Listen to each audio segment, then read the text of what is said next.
my YouTube channel. In this channel, we will be exploring our talents and share knowledge. So if I were you, keep watching and don't forget to like, comment, and subscribe. And don't forget to click the bell button for you to be able to be updated on our latest video. Come on and let's watch! Hi learners! So Teacher Grace is back and we will be continuing our parts of speech, and that is now we are proceeding to pronouns. So let us proceed. What is pronouns? Pronouns are words that are used in place of nouns. Examples, we have here, I have a 9-year-old daughter named Zia. Zia is now studying in grade 3. Zia loves dancing. Next, I have a 9-year-old daughter named Zia. She is now studying in grade 3. She loves dancing. So as you observed in the second sentence, we replaced the proper noun Zia here into the pronoun she. Why is it happening? So we will know as we proceed into our learnings for today.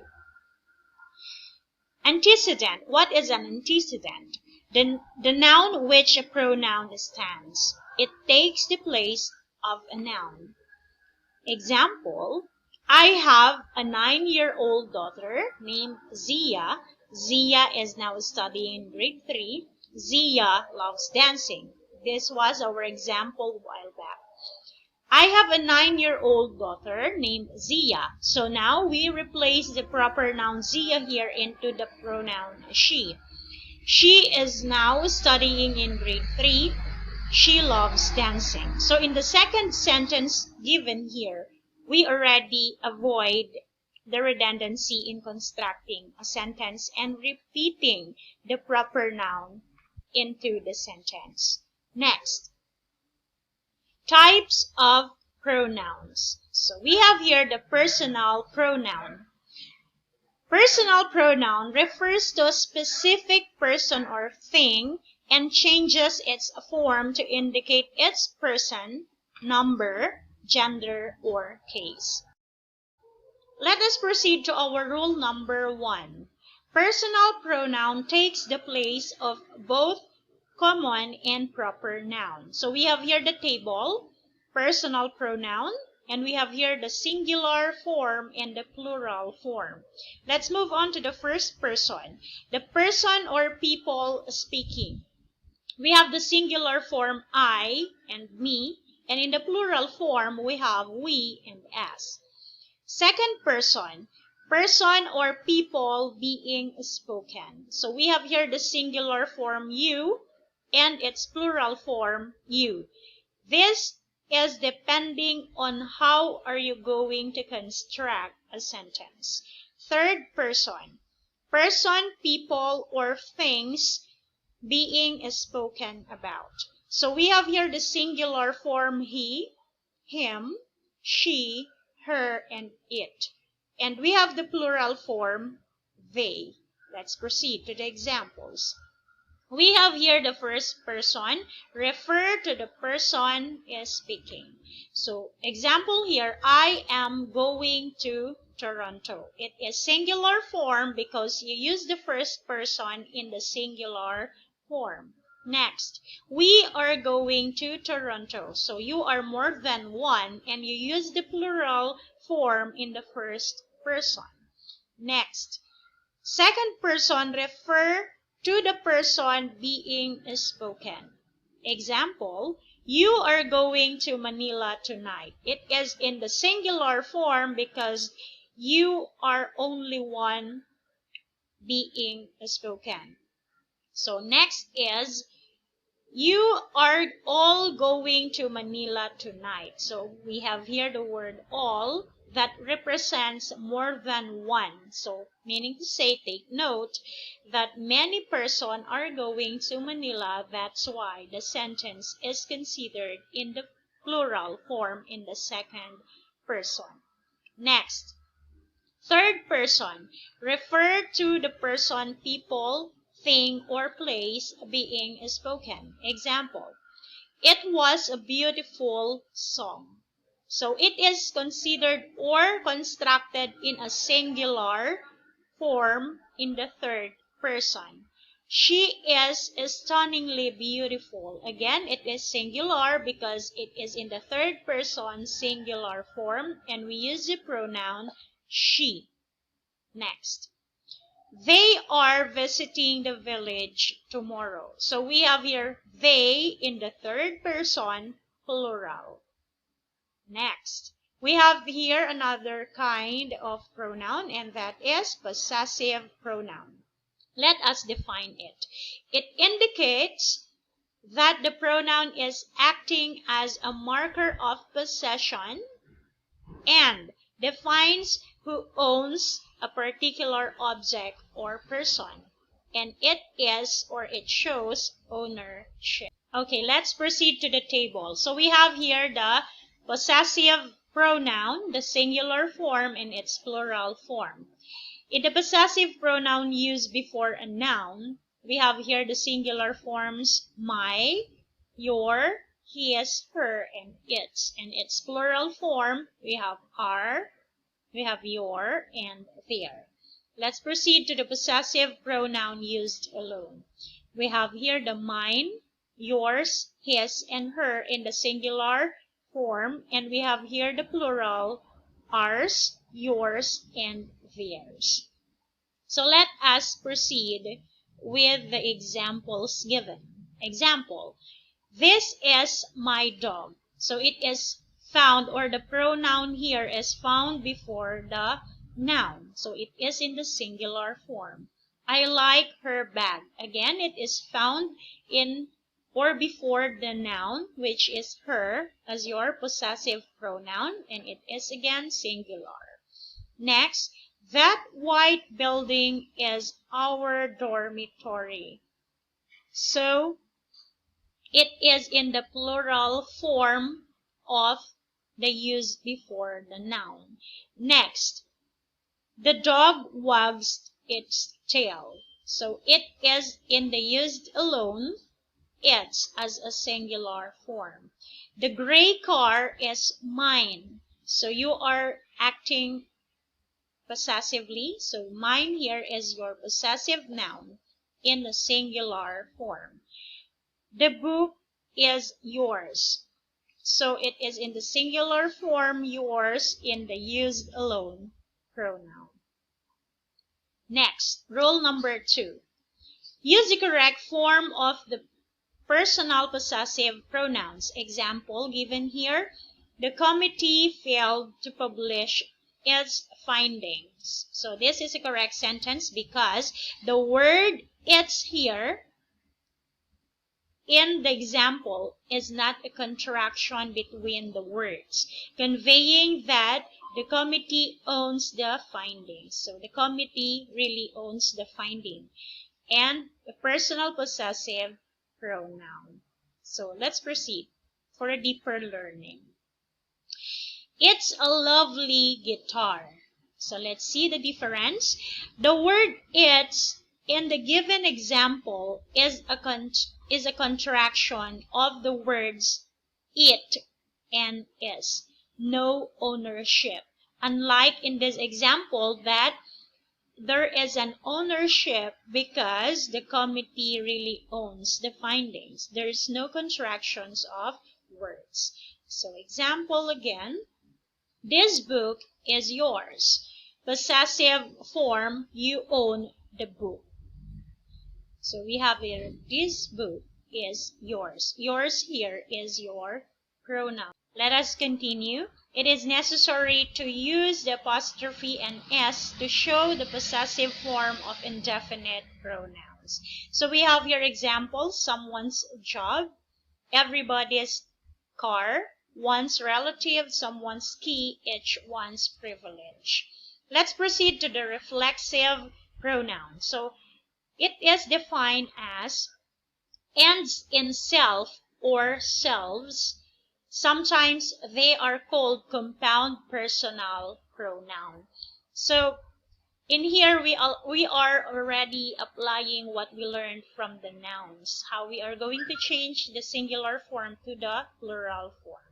So I hope you can still remember them. In the reflexive pronoun, we have here the first person or the person or people speaking. In its singular form, we have myself, and the plural is ourselves. In the second person, person or people being spoken, we have myself and yourselves as your plural. Next is the third person, the person, people, or things being spoken about. So we have the singular form, himself, herself, itself, and its plural form, themselves. Let's proceed to rule number 3. When you use a reflexive or compound personal pronoun, an antecedent should be present in the sentence. Illustrations given. My friend Anne and myself appreciate your kindness. So this is an incorrect sentence. Why? Your pronoun here does not agree with the subject given in the sentence. So the correct one is my friend Anne and I appreciate your kindness. Why? Because pronoun I is used as the subject. So this is now the correct sentence. Let's proceed. He sent the book to my friend and myself. Again, this is an incorrect sentence. The correct one is, he sent the book to my friend and me. The pronoun myself has no antecedent. So you should use me here as your subject of the sentence. Next, they sent an invitation to the sales and ourselves. That is an incorrect sentence. The correct one is, they sent an invitation to the sales and us. So us here is the replacement, the correct replacement of ourselves. So pronoun ourselves has no antecedent. That's why we use us. So let's proceed to the demonstrative pronoun, another kind of pronoun. Points to an identities, a specific person, place, or thing.